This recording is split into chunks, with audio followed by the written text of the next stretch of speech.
Kemudian Allah beritahu allazina,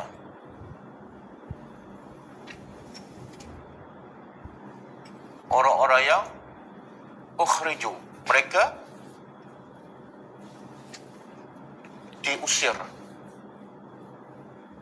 min diarihim, dari diar, nama kalau satu dar,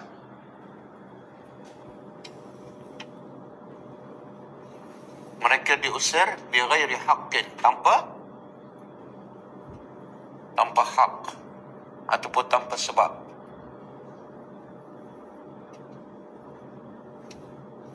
Siapa yang diusir ni? Rasulullah sendiri, kalau orang tanya, Nabi ni sebenar dia diusir ke ataupun dia diperintah oleh Allah untuk keluar daripada Mekah? Dia diperintah untuk keluar, bukan diusir. Dua-dua. Ada dalil. Bila Nabi keluar daripada Mekah, kota Mekah, Nabi duduk atas bukit, Nabi kata apa?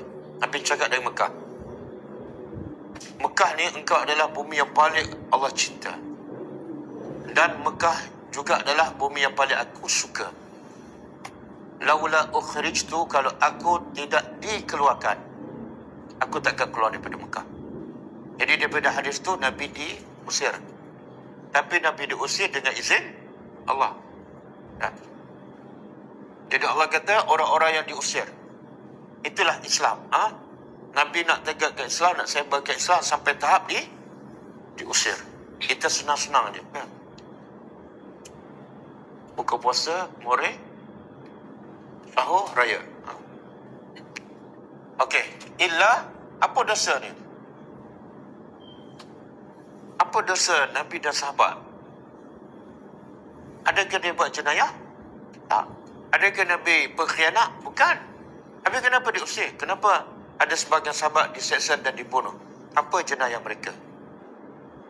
Jenayah mereka, dosa mereka ialah illa, melainkan an yaqulu, mereka berkata, Rabbuna Allah, Tuhan kami adalah Allah.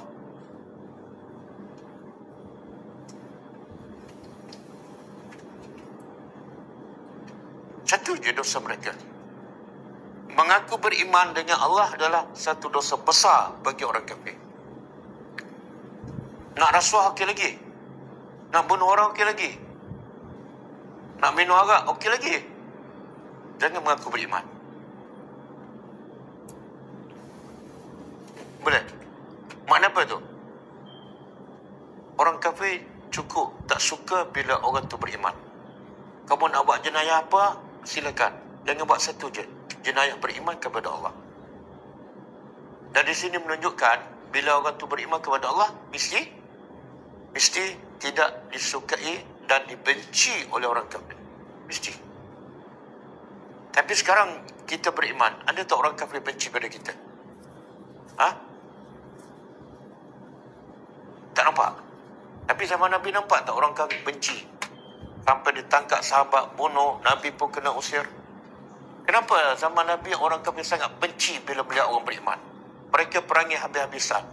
Tapi sekarang, ramai je orang beriman, orang kafir relax je. Senyum, bergaul, bersama. Kenapa? Sebab orang beriman tak betul-betul beriman. Dan orang kafir tak betul-betul kafir.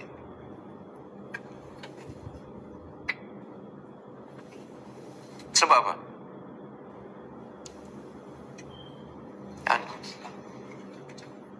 Apa dah? Oh, Islam berpecah. Orang kafir tak terasa terancam. Sebab apa?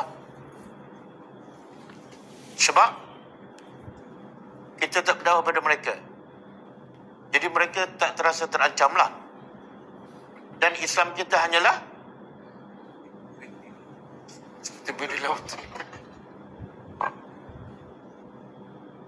Ini banyak tapi tak ramai pun. Orang Islam di Malaysia berapa peratus?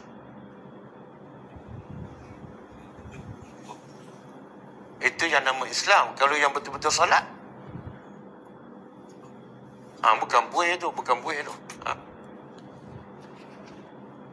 Tak tahulah, saya rasa orang kafir tak benci, tak ada masalah bila berdepan dengan orang Islam. Sebab orang Islam satu hanya beribadat saja, solat, puasa, haji. Jadi itu tak mengancam mereka. Nabi bila peringkat awal, solat belum ada, betul? Bulan puasa pun tak ada lagi, tapi orang kafir dah apa ni, kepanasan. Baru Nabi cakap la ilaha illallah, solat belum ada, puasa belum ada. Tiba-tiba orang kafir dah menentang habis-habisan. Awal-awal lagi Sumayyah kena bunuh kan, Yasir kena bunuh. Walaupun solat belum ada, puasa belum ada. Kita sekarang segala maneka ibadat ada, tapi orang kafir senyum. Di mana silapnya?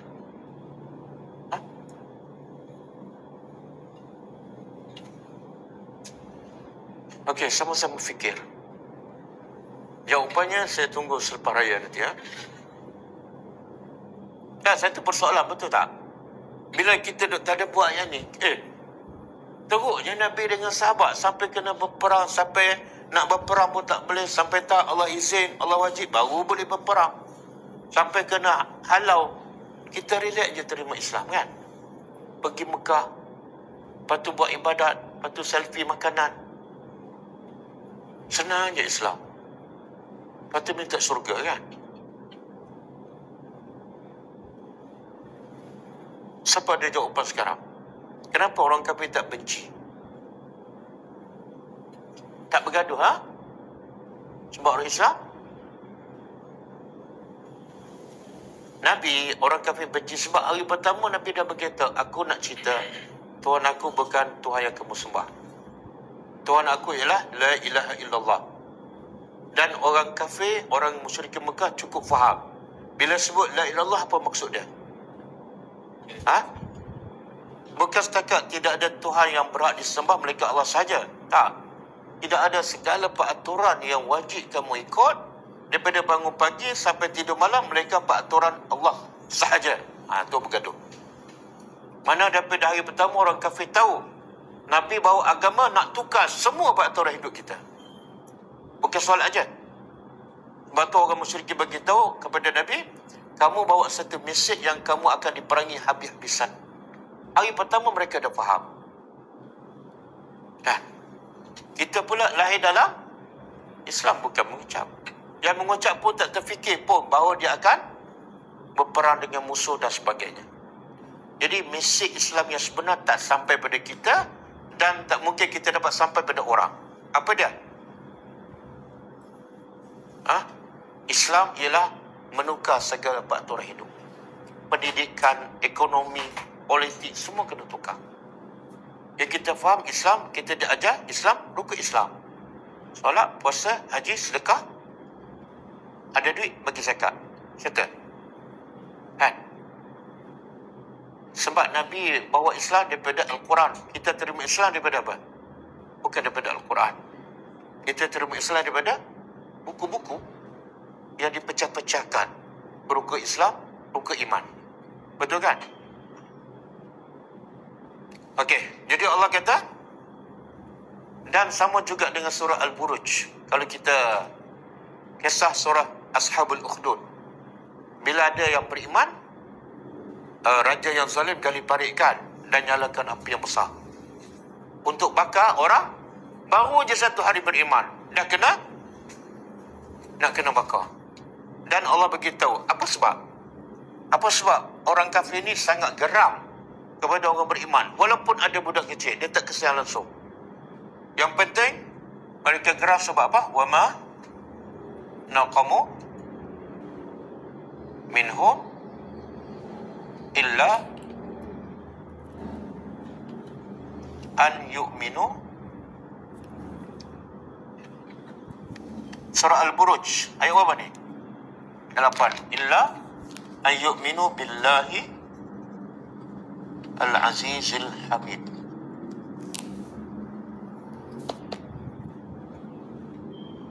Allah beritahu mereka tak geram, tak berdendam pada orang beriman, sehingga mereka sanggup gali parit yang besar dan nyala api untuk bakar hidup-hidup. Kenapa ni?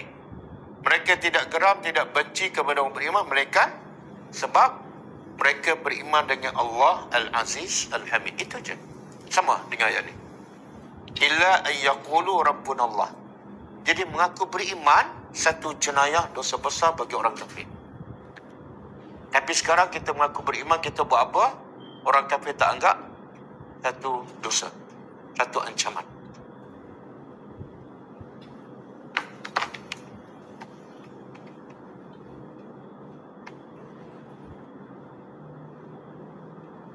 Okey. Kemudian Allah kata walaula, dan jikalau tidak. Daf'ullah pada daf'ul tolakkan Allah annas akan manusia, ba'dahum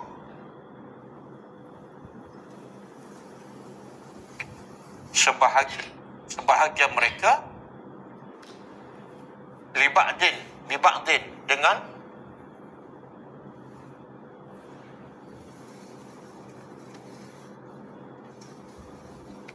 yang lain, lahuddimat, pasti lam dah jauh ni, lam kat sini, pasti telah roboh ataupun binasa. Apa yang roboh ni? Sawami'u jamak kepada sawmi'ah. Sawmi'atu. Kalau satu sawmi'ah, iaitu tempat-tempat ibadat umum. Pasti telah roboh. Dia terjemah apa tu?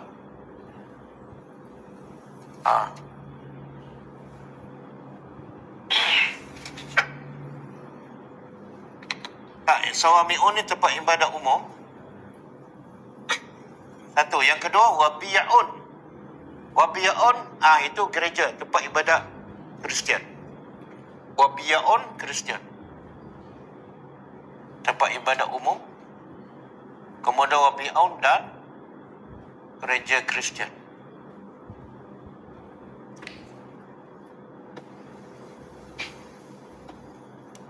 Wasalawatun, dan tempat ibadat Yahudi. Salawatun jamak kepada salutun. Sawami' tempat ibadat umum, Wabiya'un tempat ibadat Kristian, Wasalawatun tempat ibadat Yahudi, wa masajidu,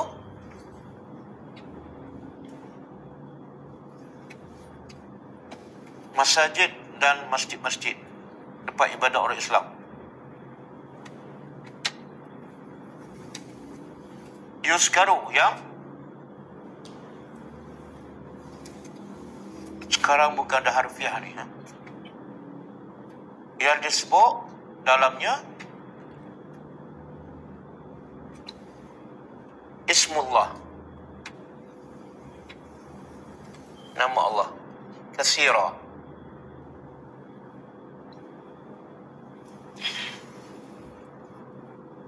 Okey, apa maksud ni? Jikalau tidak kerana daf'ullah, tolakkan Allah di antara sesama manusia, pasti semua ibadat ahli kitab, ibadat orang Islam akan hancur. Pendapat pertama, orang musyrikin akan runtuhkan semua. Sebab orang musyrikin semua tak suka ni. Tempat ibadat orang Islam tak suka, tempat ibadat orang Kristian pun tak suka. Jadi dia akan robohkan. Maka cara nak mengelakkan tempat ibadat dirobohkan apa dah? Allah wajibkan jihad. Jihad tu dipanggil daf'ullah. Kalau tak ada jihad, rumah ibadat orang Islam akan diroboh. Dan rumah ibadat orang lain pun akan dirobohkan. Semua tu Allah jadikan satu proses untuk mempertahankan Allah sebut dalam satu ayat, jangan kamu mencela Tuhan-Tuhan selain daripada Allah, kan? Sebenar cela Tuhan selain daripada Allah wajib ke sunat? Wajib. Tapi Allah kata jangan. Kenapa benda yang wajib Allah kata jangan? Sebab apa? Ni itulah dafur Allah. Jangan cela, itu dafur Allah. Jangan kamu cela Tuhan lain. Sebab apa? Dengan sebab kamu cela Tuhan lain, Tuhan yang sebenar-benar akan dicela, iaitu Allah. Jadi larangan mencela Tuhan lain itu dafur Allah. Betul.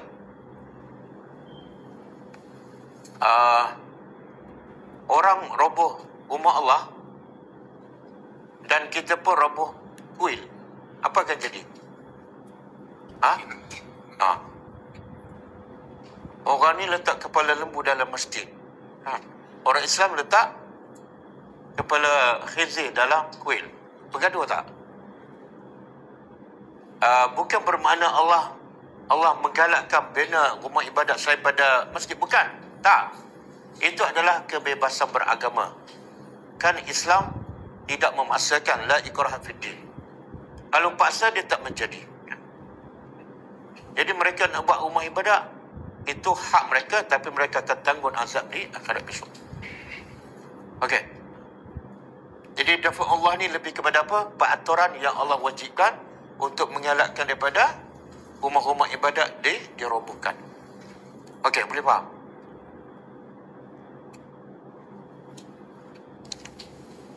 Sekarang macam kita pernah dengarkan di Iran, di Syria, kumpulan Syiah roboh rumah ibadat ahli sunnah wal jemaah. Kita tak boleh buat apa sebab mereka dikuasakan. Sebab tu Allah janji ni. Allah janji apa lepas ni? Wala yansuranna. Dan pasti yansurannallah. Allah akan menolong. Menolong siapa ni? Man yang suruhu. Siapa yang menolongnya. Allah akan menolong siapa yang menolongnya. Yang ni balik pada apa? Allah. Okey, soalan dia, Allah perlu tak pertolongan? Habis apa maksud? Allah akan menolong siapa yang menolong Allah. Apa maksud? Orang yang menolong Allah. Menolong agama Allah. Okey? Ini janji Allah. Pasti akan tolong. Tapi bersyarat. Syaratnya apa? Orang tu betul-betul tolong agama Allah dengan ikhlas. Jadi kalau orang tanya sekarang banyak orang Islam ditindas dan tak ada pertolongan Allah. Jawapannya apa? Sebab orang Islam pun tak bersungguh-sungguh mempertahankan agamanya. Tak beramal, tak menyebarkan, tak berdakwah. Jadi pertolongan Allah bersyarat. Siapa yang betul-betul menegakkan agama Allah, Allah tolong. Buktinya, Allah tolong tak Nabi dalam peperangan, dalam dakwah sehingga tegak negara Islam di Madinah. Dan sehingga Islam tersebar ke Parsi, ke Habasyah. Sebab Nabi dan sahabat betul-betul tolong agama Allah. Okey. Cuba buka surah Muhammad ayat 7.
In tansurullah yansurkum. Kemudian wa yusabbit bits.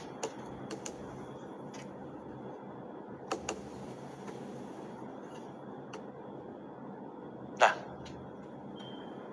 Tengok. Cuba terjemah. Sekiranya tansurullah,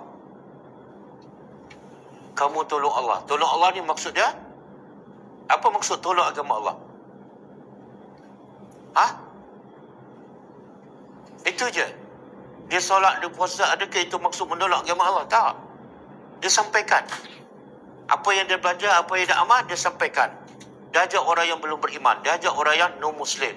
Itu maksud menolong agama Allah. Jadi kalau betul kamu tolong agama Allah, Allah janji, yang surkum, Allah pasti akan bagi kemenangan pada kamu. Bukan setakat bagi kemenangan. Ada dua janji Allah. Satu, Allah bagi kemenangan. Yang kedua, dapat dua.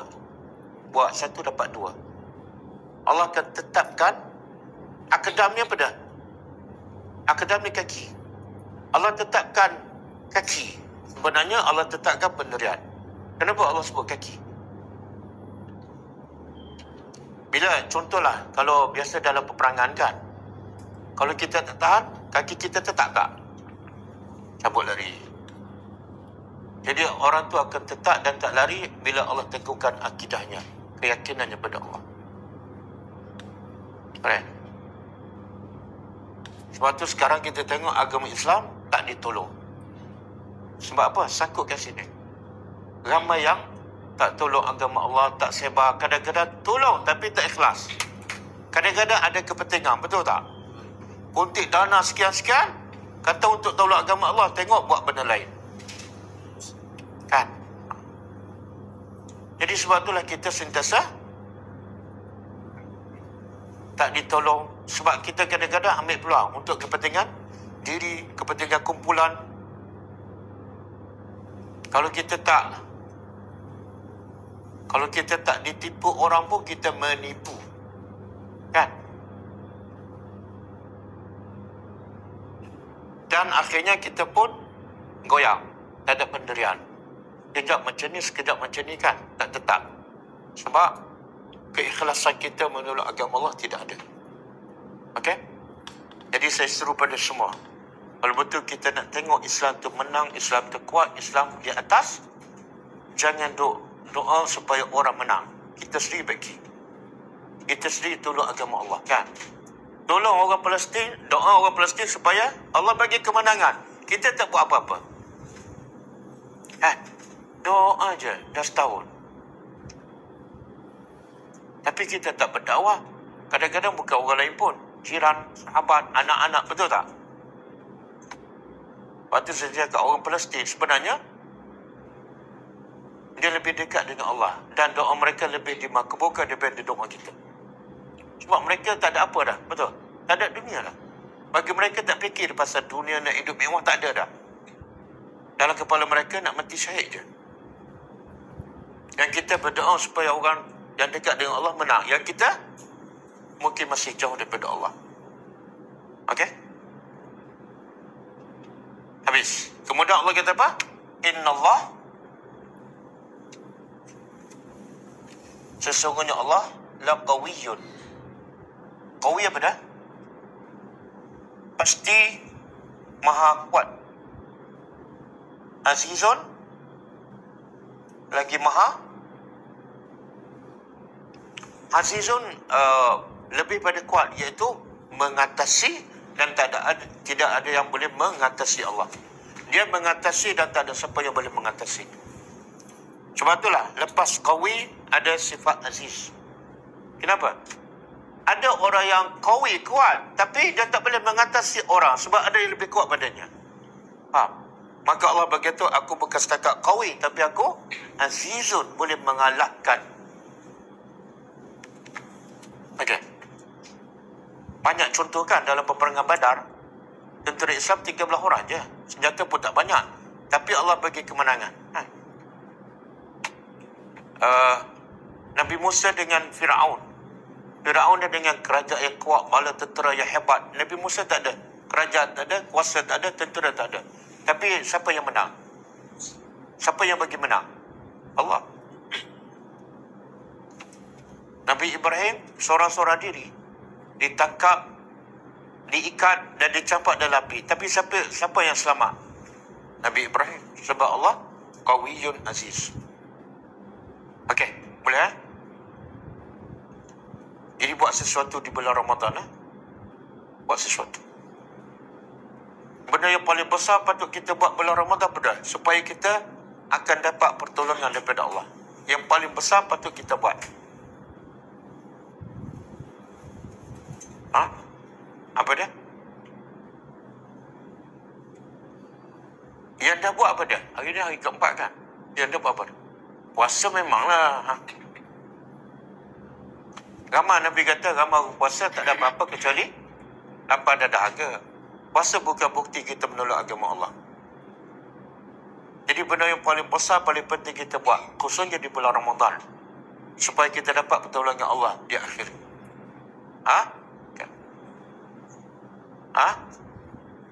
Apa dia? Nabi kenapa diperangi? Dan akhirnya Allah tolong Nabi. Nabi sampaikan apa dalam Quran. Jadi benda yang paling besar patut kita buat bulan Ramadan ialah tadabbur ayat Quran, ayat demi ayat. Banyak benda kita tak faham, banyak benda kita tak buat. Sebab tu orang kafir relax je. Jadi gunalah bulan Ramadan ni, bulan Al-Quran, bulan ibadat. Lebih banyakkan masa untuk baca dan tadabbur Al-Quran. Bacalah 2-3 jam satu hari. Kalau kita tak faham Quran, kita tak akan berubah apa-apa lah. Sama je, sebelum Ramadan, selepas Ramadan, macam tu lah. Hua-hua. Tahu hua-hua?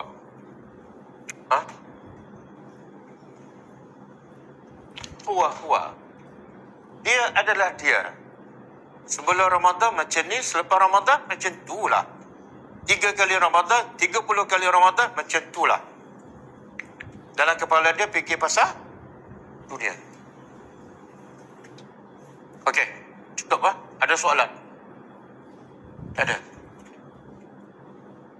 Boleh tak masing-masing buat jadual setiap hari baca Quran dan tadabbur 3 jam?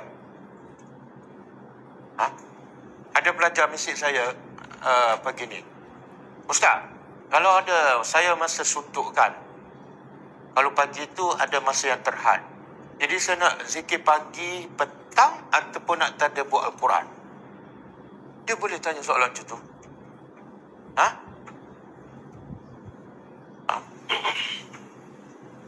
Saya kata, waktu siapa yang bagi? Allah. Sehat siapa yang bagi? Allah. Nabi dengan kamu siapa paling sibuk? Nabi. Tapi Nabi bila buat semua sekali pagi tu. Cara kita berfikir kan, patut kita rasa menyesal. Ya Allah, banyak masa-masa yang lepas aku tak buat. Jadi sekarang aku kena buat semua sekali. Betul kan? Bukti apa dah? Bila kita nak bercuti, kita boleh cancel semua program kita. 2 minggu kan? Hilang semua. Tapi bila buat zikir dengan tadabbur, nak buat yang mana? Masa ada 10 minit. Betul tak? Jadi kalau kita jadikan matlamat hidup kita ialah nak tolong agama Allah, kita kena faham Quran. Dan nak faham Quran, kena bagi masa lebih untuk tadabbur. Rugi tak kalau kita bagi masa 3 jam untuk faham dah amal Al-Quran? Rugi tak? Tak rugi satu sen pun. Kalau dah baca saja satu huruf 10 pahala. Kalau faham, kalau amal, kalau sampaikan, terbaik. Boleh? Okay. Ada soalan? Ada soalan? Apa yang saya sarankan pagi ni, disukai ataupun tak disukai? Tak disukai. Maka Allah kata apa? Moga-moga yang kamu tak suka tu adalah baik untuk kamu. Surah apa? Ayat 216. Jangan semua benda yang kita nak, yang kita suka je. Yang tak suka kita tak nak.